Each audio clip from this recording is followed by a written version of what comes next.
SSC ने पूरी कोशिश की थी कि सांप भी मर जाए और लाठी भी ना टूटे, लेकिन कुछ उसने ऐसे लूप होल छोड़ दिए हैं, अभी मैं आपको बताऊंगा और दिखाऊंगा कि जिससे उनके जो काले कारनामे हैं सारे सामने आ जाएंगे, सब कुछ दिख जाएगा।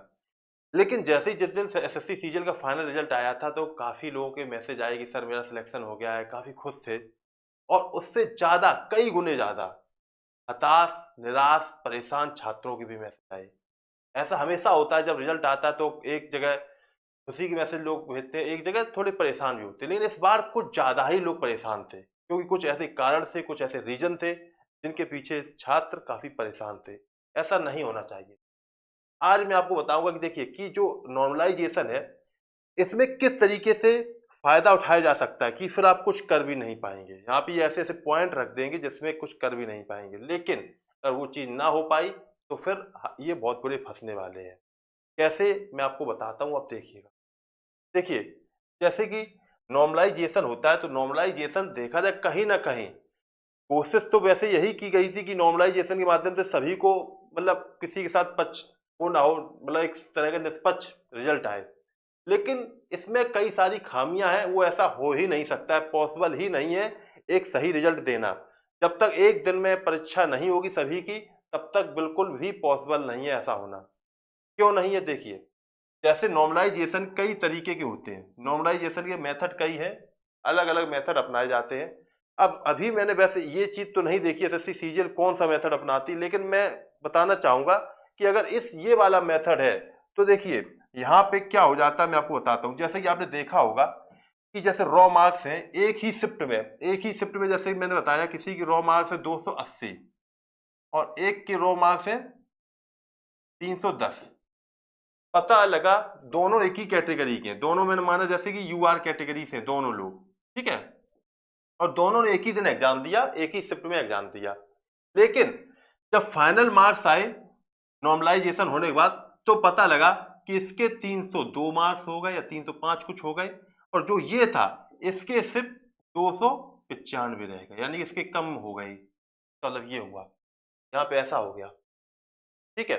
या हम कह सकते हैं कि जैसे दोनों लोगों के बराबर मार्क्स थे, 310 हमने माना इसके भी थे, इसके कह सकते 350 हो गए, और इसके 310 की जगह सिर्फ 318 हो पाए।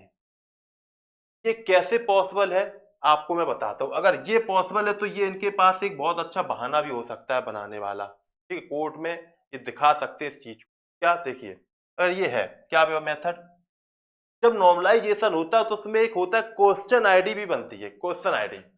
जब एक क्वेश्चन आईडी बनती है, अब क्वेश्चन आईडी बनी जैसे, ठीक है। अब क्वेश्चन आईडी में क्या हुआ, यहां पे जैसे एक क्वेश्चन ये है, एक दूसरा क्वेश्चन ये है।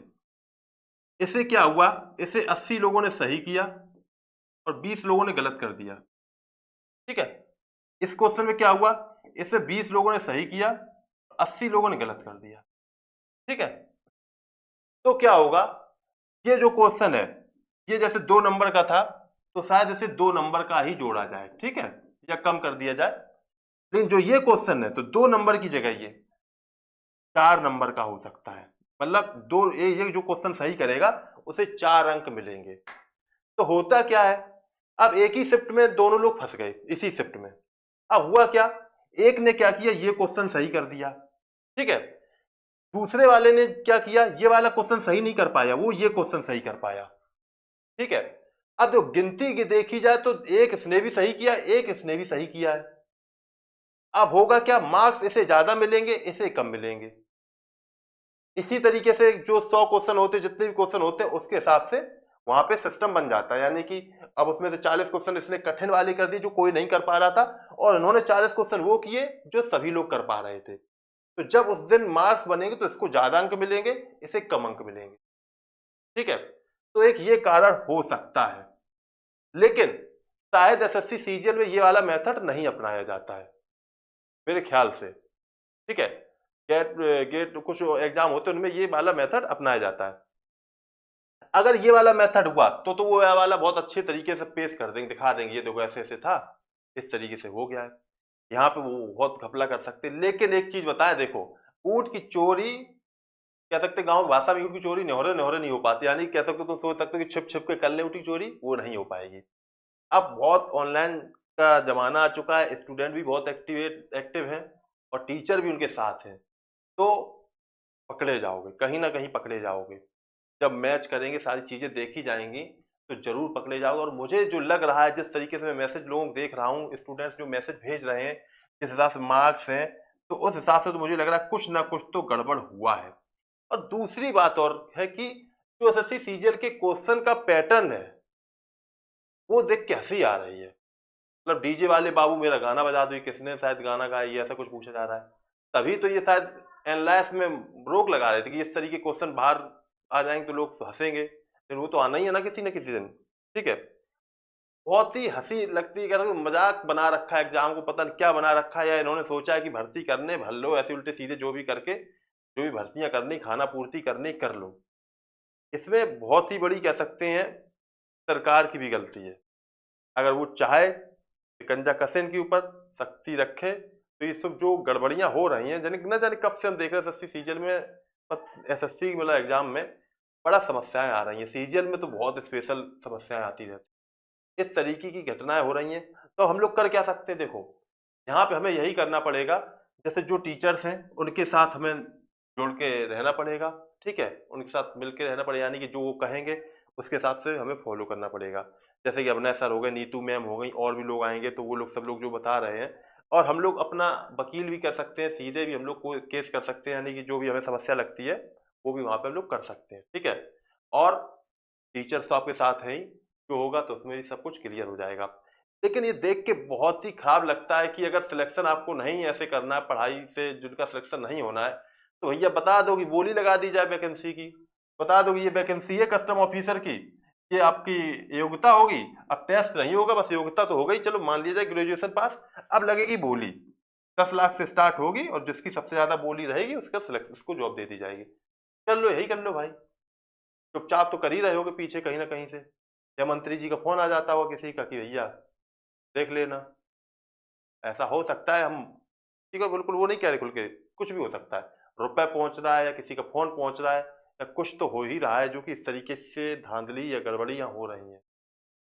तो इस पे बहुत ही, ये कह सकते हो मुद्दा बहुत गहरा है बच्चों के भविष्य के साथ, क्योंकि जो बच्चे रात दिन एक कर देते, पढ़ते सोचते मेहनत करेंगे तो सिलेक्शन हो जाएगा, जैसे पहले होता रहा है। लेकिन जब वो देखेंगे कि नहीं, पढ़ने वाले का सिलेक्शन नहीं हो रहा है, बिना पढ़ने वाले का सिलेक्शन हो रहा है, तो फिर ये तो बड़ा गड़बड़ वाली बात हो जाएगी, बड़ा समस्या हो जाएगी। मतलब एक एक मतलब 240 मार्क्स ला रहा है, एक 315 ला रहा है, इसका सिलेक्शन हो रहा है, इसका सिलेक्शन नहीं हो रहा है, ये तो बहुत गलत बात है ना। अब ये बताइए, या तो फिर आप अपने पेपर का पैटर्न बदलिए, कि इस तरीके का पैटर्न, घटिया पैटर्न रखे क्यों, कि जिससे कि आप ये सब इतना अंतर आ रहा है। 4 से 10 नंबर का अंतर तो हम बहुत समझते, बहुत बड़ी बात है, लेकिन जब इतना अंतर आ जाता है तो ये बहुत आपकी कमी है। क्यों कमी है? आपने चलो माना बहुत सिंपल क्वेश्चन रख दिए, 100 क्वेश्चन सिंपल आ गए, अब वो ऐसे थे, वो पढ़ने वाला भी बहुत अच्छा पढ़ने वाला भी कर सकता है, और जो नॉर्मल पढ़ा वो भी कर सकता है, फर्क क्या रहेगा बताइए? ये आपने बहुत कठिन कर दिया, तो उसमें पढ़ने वाला भी नहीं कर पा रहा, ना पढ़ने वाला भी नहीं कर पा रहा है, तो फिर क्या होगा? जो तुक्का सही मार देगा उसका सिलेक्शन हो जाएगा। एक लेवल बनाइए, एक हिसाब बनाइए, सिस्टम से करिए, पेपर को बनाइए, तभी चीजें हो पाएंगी। आपसे अच्छे तो रेलवे भर्ती बोर्ड वाले हैं, जो कि बहुत अच्छा पेपर बनाते हैं, बढ़िया से सब चीज करते हैं। पता नहीं आप लोग क्या कर रहे हैं, कहाँ से क्या कर रहे हैं चीजें। चलिए देखते मिलते हैं, और क्या होता है अपडेट आपकी जो भी होगी, आपके साथ हम जुड़े हुए हैं, जो भी हमसे हो सकेगा कोशिश करेंगे, जो भी टीचर्स हैं उनका, उनके साथ हम जुड़े हैं, उनके उनके सपोर्ट में जो भी हमसे हो सकेगा वो करेंगे। बस छात्रों के साथ हित होना चाहिए, उनको जो न्याय है उनको मिलना चाहिए। Thank you. जय हिंद, जय भारत।